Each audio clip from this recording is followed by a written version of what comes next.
Et si je te disais que le Nutella est né parce qu'il y avait presque plus de chocolat? L'histoire commence en 1946 dans la ville d'Alba, en Italie. Après la guerre, le cacao est rare et très cher. Pietro Ferrero, pâtissier inventif, décide de créer un produit accessible en mélangeant des noisettes, du sucre, un peu de cacao et du lait. Il met au point une pâte solide appelée giandujo qu'on peut couper en tranches. En 1951, il transforme cette pâte en crème tartinable qu'il nomme la Super Crema. Puis en 1964, c'est son fils Michel Ferrero qui améliore la recette et lance le fameux Nutella. Le succès est immédiat, le Nutella est tellement populaire qu'il a sa propre journée mondiale le 5 février. Oui, une journée dédiée à étaler du Nutella, c'est dire son impact culturel. D'ailleurs, accroche-toi, aujourd'hui Ferrero utilise environ 25% de la production mondiale de noisettes pour fabriquer du Nutella.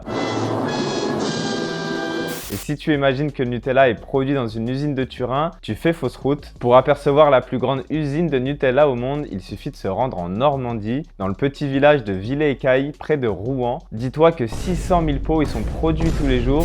La France est le plus gros producteur de Nutella au monde. C'est aussi le plus gros consommateur avec 26% de la production mondiale. On vous voit les petits gourmands derrière vos écrans.